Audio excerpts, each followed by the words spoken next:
Yung isang buhay po na walang patutunguhan, walang plano, walang purpose, ang isa sa pinakadelikadong paraan kung paano ka mabubuhay dito sa mundong ito. Yung aimlessness o kawalan ng direksyon is actually one of the enemy's greatest tool para po i-prevent tayo at ma-preempt tayo na magampanan ang mga bagay na pinapagawa ng Panginoon sa ating buhay. Kapag ang isang tao walang plano kahit may planner, ang isang tao walang purpose sa kanyang buhay, at ang isang tao ay walang direksyon sa kanyang buhay, humihinga, pero walang pinatutunguhan ng kanyang buhay, most of the time, yung aimlessness na yan ay nagli-lead sa frustration. Yung aimlessness na yan ay nagli-lead sa emptiness. Kapag ikaw ay walang patutunguhan o walang purpose, yung aimlessness na yan, usually resulting to stagnation. It resulted to dissatisfaction, and it can lead you to live a life that is meaningless. Walang halaga, walang saysay, walang kahulugan ang ating buhay. Nararanasan niyo po ba yon sa inyong buhay that sometimes you feel like your life is empty? That your bank account has a money, you have the means, but your life has no meaning. Your life is empty because most of the time, hindi tayo intentional na magkaroon ng direksyon, goal at purpose ang ating buhay. Nakakasurvive ka araw-araw, you are surviving day to day, but you have no direction. You have no purpose. Gumagalaw, nagtatrabaho, nagtatribe, pero walang malinaw na misyon. You are drifting without a clear purpose. Busy, pero you are not moving in the right direction. You are functioning, but you are not flourishing. As I've said, komportable ang buhay, pero parang empty ang iyong pakiramdam. Na-imagine niyo po ba kung gaano ka-tragic na kung kayo ay sasakay, for example, ng eroplano at ang piloto ay mag-a-announce, "Ladies and gentlemen, this is your Captain Stephen Prado speaking. And we are now cruising at the altitude of 37,000 feet. Actually, ladies and gentlemen, hindi ko po alam kung saan tayo pupunta. Ang alam ko lang, lumilipad po tayo ngayon sa mga oras na ito." Can you imagine the nightmare of every passenger of an airplane na yung kapitan mismo, sinasabi niya sa atin, lumilipad tayo pero wala tayong patutunguhan. Na siya ay nagmamaneho ng 35 billion peso A380 airplane na walang patutunguhan, walang destination, is a waste of potential, it is a waste of resources. And unfortunately, many of us, katulad ng katabi mo, worth it, valuable, may halaga, ibinigay ng Panginoon ng kanyang buhay para sa bawat isa sa atin, and yet, we are living our lives aimlessly. Wala tayong purpose, hindi natin alam kung saan tayo pupunta. And let me tell you this, my friends and family, global family, kung hindi ka magiging intentional, kung hindi ka magiging driven, finding a purpose in this directionless and meaningless world is actually impossible. But let me tell you this, but the moment na ma-discover mo kung ano ang purpose at ang mission ng iyong Creator sa iyo, that is one of the most important moment of your life. Let me repeat, the most important moment in your life is for you to discover ano ang reason kung bakit ako nag-i-exist at ano ang bagay na pinapagawa ng Panginoon sa aking buhay. Kasi once na nalaman mo yung purpose mo ang magtutulak sa iyong manatiling gising kahit inaantok ka na. Yung purpose mo ang magtutulak sa iyong bumangon kahit inaantok ka. Yung purpose mo ang magtutulak sa iyo na magpatuloy kahit nahihirapan ka na. Hallelujah! Palapakan natin ang ating Panginoon. And bakit nga po ba tayo maglalaan ng isang mensahe para lang malaman natin ang ating purpose? Bakit nga ba natin kailangan pag-usapan sa simbahan kung ano ang layunin ng ating buhay? And I've been asked many times, as your pastor for more than 11 years, ako po ay natanong na nang hindi ko na mabilang ng mga pagkakataon, "Pastor, bakit po importanteng alam ng tao ang kanyang purpose?" At ang lagi kong sinasagot, simpleng-simple lang. Kaya po importanteng alam ng tao ang kanyang purpose para malaman niya kung ano ang hindi niya purpose. Grabe, ang lalim. Bakit? Kasi kapag alam mo ang purpose mo, hindi ka mag-aaksaya ng panahon para gawin yung mga bagay na hindi mo naman purpose in the first place. Tingnan niyo ang ating Panginoon.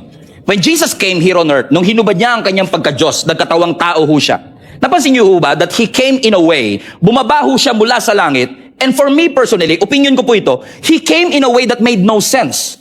Kung ako po ang tatanungin ninyo, with the mission to save the world, yung kanyang pagpunta rito bilang baby is not a good strategy.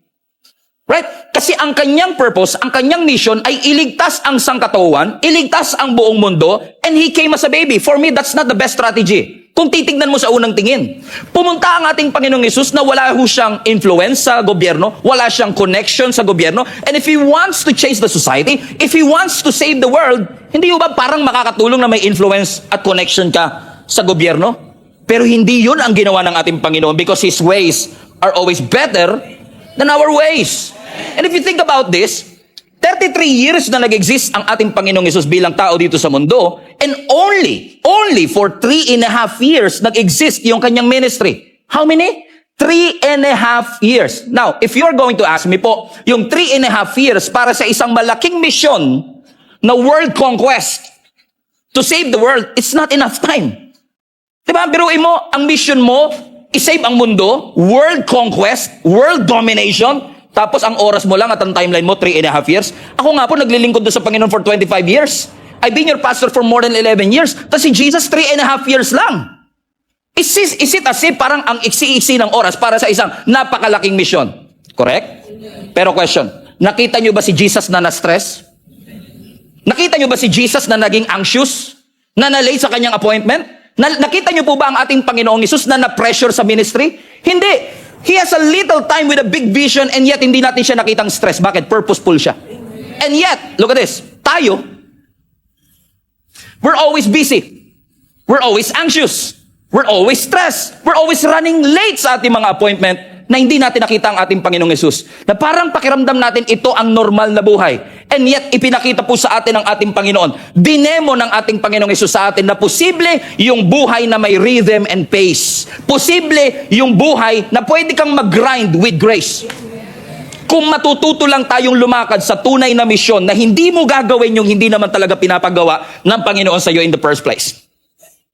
Salamat sa Panginoon. Tignan nyo ang ating Panginoon sa John chapter 6 verse 38. Ang sabi ng scripture, Jesus said, "For I have come down from heaven," highlight this part, "not to do my will, but to do the will of the Father who sent me." Very clear. Tignan nyo ang sinabi ni Jesus Christ, bumaba ako mula sa langit, hindi para magbakasyon, hindi para mag-excursion, hindi para magbakasyon sa beach resort. No. Pumunta ako dito, iniwan ko ang langit, pumunta dito sa mundo, hindi para gawin ang gusto ko, kundi gawin ang gusto ng Ama na nagsugo sa akin. So yung kanyang preference is out of the way, kasi mas mahalaga sa kanya yung misyon kesa sa kanyang nararamdaman, kesa sa kanyang kagustuhan. And nakakalungkot man na isipin, hindi kayo to, katabi nyo to, na madalas tayo, ginagawa natin yung gusto natin, na hindi natin na i-consider ano ba talaga yung gusto nung Diyos na lumikha sa'yo. And even worse, marami po sa atin hindi natin alam kung bakit tayo nag-i-exist in the first place. Buti pa yung ventilador, alam natin ang purpose. Ano ang purpose ng ventilador? Mag-circulate ng hangin. Correct? At kapag yung ventilador bumubuga ng apoy, alam mo na kagad hindi niya nagagawa yung kanyang purpose and probably disappointed yung inventor ng electric fan kasi hindi kita inimbento para magbuga ng apoy. Inimbento kita to circulate the air. Comprende? Tama? Ikaw, what's the purpose why we exist in the first place? Ako, why am I here in the first place? Ibig ba sabihin, mas alam ko pa yung purpose ng ventilador kesa sa purpose ko? Tignan nyo, sabi ni Jesus sa John 10:10, "The thief comes to steal, to kill, and to destroy." Buti pa yung magnanakaw, alam niya yung purpose niya. Ano ang purpose ng magnanakaw? To steal, to kill, and to destroy. Kapag yung magnanakaw nagbigay, hindi mo nagagawa purpose mo. Kasi hindi yun ang essence ng pagnanakaw.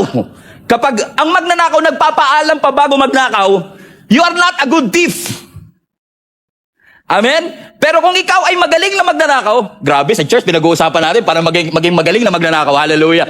Amen? Pero kung ikaw ay magaling na magnanakaw, alam mo ang purpose mo kung bakit. Mayroon nakita na ba kayo magnanakaw pagpasok ng bahay, uminom muna ng tubig, nagbukas ng TV, nag-Netflix muna. No, he was not there para manood ng Netflix, para umupo sa sopa. He was there to steal. And the thief came to steal, to kill, and to destroy.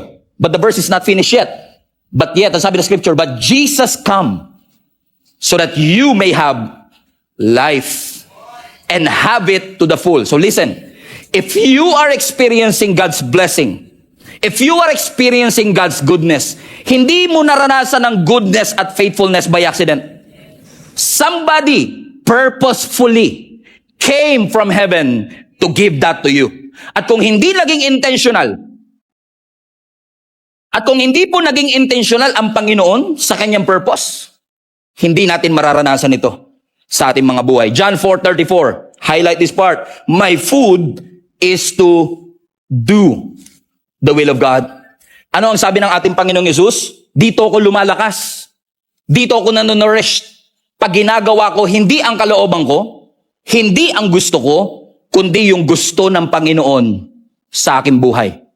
I wonder, how many of our global family kaya can say, lumalakas ako, nabubuhayan ako, ginaganahan ako, kapag nagagawa ko ang pinapagawa ng Panginoon. Kasi even our Lord Jesus Christ is very intentional. I'm not here to please people, to gain your validation. I'm here for a purpose of saving the world. And if Jesus had a mission, naniniwala din ako na lahat ng follower ni Jesus dapat may mission. How many among you consider yourself as a follower of Jesus Christ? Now listen, not a fanatic, a follower. Kasi yung mga fanatic, umaalis yan pag mahirap na. Ang follower, kahit may challenge, kahit mahirap na, sumusunod. Sa John chapter 6, nangyari yan eh. Amen? Nung sinabi ng ating Panginoong Yesus, that if you want to see my kingdom, you must eat my body and drink my blood. And people took it literally, ba't namin kakainin ng iyong laman? At ba't namin iinumin ng iyong dugo? And on John 6:66, sabi ng scripture, maraming tao ang nag-unfollow kay Jesus Christ. Kinancel culture siya. Kinancel siya ng mga tao. Sabi niya, he's insane. Kabaliwan ito. And then Jesus turned around, tinignan niya ang kanyang mga disciple, at sabi niya sa mga disciple, kayo, may balak din ba kayong iwanan ako? Bakit? Yung mga fanatic umalis na, pero baka naman yung mga follower umalis din. Bakit? Ang tunay na follower ni Jesus Christ, may assignment mula sa ating Panginoon. At kung yung Diyos natin, si Jesus, ay may misyon nung siya'y bumaba dito sa mundo, naniniwala po ko lahat ng mga follower ni Jesus ay meron din pong misyon. Hindi ka niligtas ng Panginoon para manatiling nakaupo. You are not saved to stand still. You are not saved to sit still. You are saved to be sent.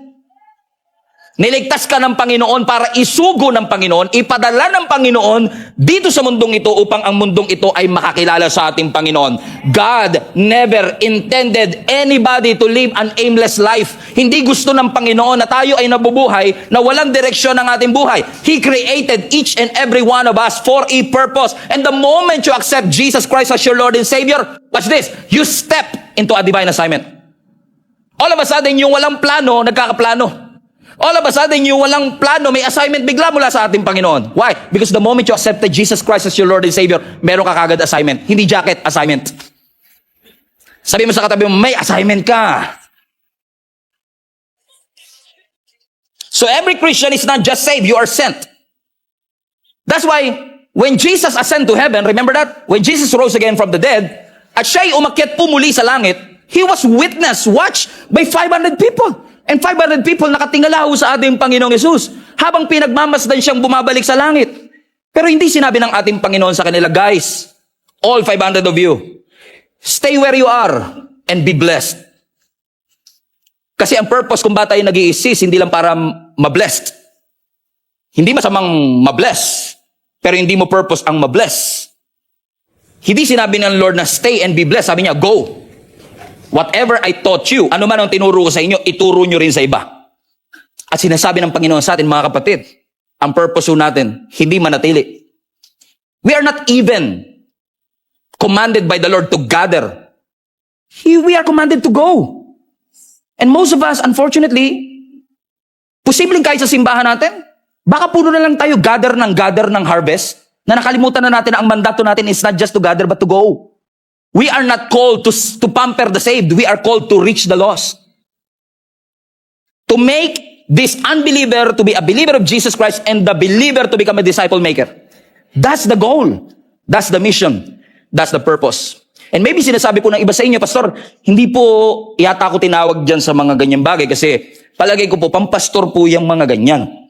Yung mag-preach ka, mangaral ka, yung i-proclaim mo, yung kabuti. Parang hindi ko po kaya kasi hindi naman po ako magaling magsalita. And hindi ka nag-iisa kasi even our biblical heroes, have reasoned the same thing. Naalala po ba ninyo si Moses, di ba? Nung sinugo siya ng Panginoon para maging spokesperson, sabi ni Moses, ako, pinaparaphrase ko lang ha, magiging spokesperson ako, bulol ako. He doubted his ability to speak. Pero ano sabi ng Panginoon? I will supply words into your mouth. At yan po ang personal kong pinangahawakan. Kasi sabi ko nga sa Panginoon, Lord, tatawag ka ng pastor yung bulol pa. Because when I was starting to be a pastor, I cannot even makapag-articulate ng sarili kong sentence. I don't know how to express myself. Hindi ko kaya magsalita ng matagal na panahon sa harap ng maraming tao. And yet, nung inassure ako ng ating Panginoon na hindi importante dito yung dila mo, kundi yung salitang ibibigay ko sa iyo. So kahit yung dila mo maiksi at yung dila mo bulol, hanggat may words na sinusupply ang ating Panginoon sa atin, you will be able to do what God has called us to do. And true enough po, na nagpapasalamat ako sa Panginoon that God is, I'm still amazed with how God is using our leaders, our volunteers para sa kalwa, na kung iisipin mo, walang ability. Like Jeremiah, for example. Di ba sabi niya, Lord, gagamitin mo akong prophet. Ang prophet po, tagapagsalita ng Diyos. Paano mangyayari? Paano ko papaniwalaan? I'm too young. Masyado po akong bata. At maiksi po ang aking dila. Ano sabi ng Panginoon sa kanya? I will supply words into your mouth. Si Gideon, sabi niya, Lord, gagamitin mo ko bilang warrior. Ipagtatanggol ko at ililigtas ko ang ating bansa. Lord, marami pong mas qualified. Yung angkan po namin ang pinakamahina sa lahat ng angkan, at sa angkan namin yung pamilya ko ang pinakamahina sa buong angkan, at sa buong pamilya namin ako ang pinakamahina sa lahat ng mahina. Na-miss niyo po ba yun, Lord? No, hindi na-miss ng Panginoon yun. Na kahit na si Gideon, he felt unworthy. Kahit na si Moses, he doubted his ability. Kahit na si Jeremiah, he thought he was too young. God empowered all of them. In-empower sila ng Panginoon para magawa nila yung hindi naman nila kaya on their own. Ibig sabihin, ano man ang edad mo, ano man ang background mo, ano man ang skill mo, hindi yan ang magdedetermine kung ano ang mission mo. Si Lord. God does. John 15:16. Ito po ang vision na ibinigay sa ating simbahan sa Community Global. Ano sabi ng John 15:16? You did not choose me, capital M. Hindi ikaw ang pumili sa Diyos. Diyos ang pumili sa'yo. Biglang brinake ng Lord yung pride natin.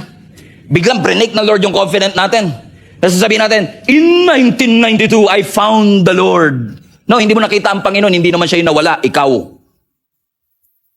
Kaya sinasabi ng Panginoon, nire-remind na tayo ng ating Panginoon, hindi kayo ang pumili sa akin. In case lang that you are so confident and prideful about choosing me, by the way, hindi kayo ang pumili sa akin. Ako ang pumili sa inyo. At naghirang sa inyo, appointed. Highlight that part. Everybody say appointed. Para sa ang purpose? That you should go and bear fruit, and that your fruit should remain. So that whatever you ask the Father in Jesus' name, the Father will give you. Sino sa inyo gusto niyo po yung last part ng verse? That whatever you ask the Father in Jesus' name, God will give to you. Ayaw nyo, ako na lang. Parang napilitan pa po kayo Ako gusto ko yan. Ano man ang aking hingin, ipagkakaloob ng Ama. But again, conditional siya. Para makuha mo yun, you should go, bear fruit, and that your fruit should remain. Pero bago ka rin humayo, kailangan alam mo identity mo. Na ikaw ay hinirang ng ating Panginoon. He appointed you. Pag sinabi mo kasing appointed, everybody say appointed, put that in the chat. Pag sinabi mong appointed, para kang binukod. Set apart. Parang yung damit nyo ngayon, maraming katabi ang damit na yan nung binili ninyo. Magkapareho pa nga Pero ba't yan yung pinili ninyo? Diba? So, out of all the clothes out there, hinirang mo yun. In-appoint mo yun para sa ang purpose? Para isuot sa katawan ko. Yun yung purpose niya. So, ganun din po tayo. Out of 8 billion people on earth, ikaw ang nandito ngayon. In-appoint ka ng ating Panginoon, binigyan ka niya ng specific na mission. Listen to me. Binigyan ka ng Diyos ng specific na mission. Ibig sabihin, yung mission mo, hindi self-made. God-given. So, hindi natin pwedeng sabihin, ang mission ko sa buhay ko, magpayaman. Ang mission ko sa buhay ko, magpatayo ng malaking bahay. Self-made yun. Ginawa mo lang yung mission na yun. Akin ang 2025. Paano naman kami? Kinuha mo na yung 2025. Pag kinangkin patuloy namin niya, kami pa mukhang magnanakaw. Kasi nga, sa'yo na yung 2025 Di ba? Kasi nga, di ba, napagkakamalan natin na yung ambition, mission. Napagkakamalan natin. Kasi nga, yung mission inaakala natin, Ikaw lang gumawa nun eh. Hindi naman yun talagang yung reason kung ba't ka nilikha ng Panginoon. Yung reason kung ba't ka nilikha ng Panginoon, yun yung purpose niya, at yung assignment niya, yun yung mission niya. So yung mission mo, God-given siya. You need to be reminded, you are not an accident. Hindi ka aksidente. You are not a miscalculation. You are an assignment. And you are appointed. Bring back the verse again, John 15:16. You are appointed to go and bear fruit. May mission ang Panginoon sa iyo, to bear fruit, to bring change to your society. So ano man ang iyong ginagawa, ikaw man ay engineer, architect, radiologist, biologist, chemist, lahat ng ist, lahat ng logi, isama mo na lahat. Whatever you are doing, you need to remind yourself, kailangan mong palalahanan ng iyong sarili na merong assignment na pinapagawa ang Panginoon sa iyo. Hindi ka engineer na Christian. Hindi ka architect na Christian. Hindi ka artista na Christian. Christian ka muna, which happens to be an engineer.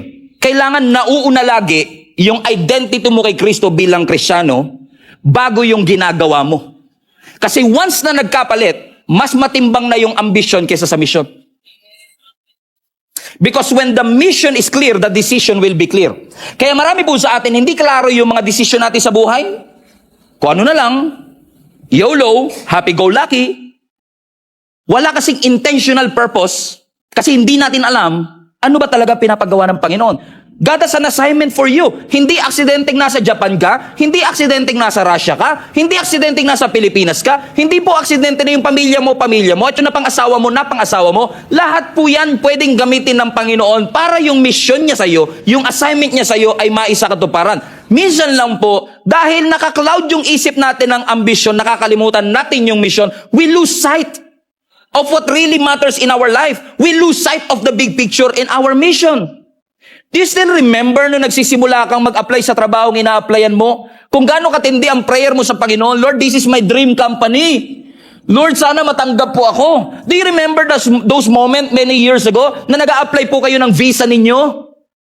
Sabi mo, Lord,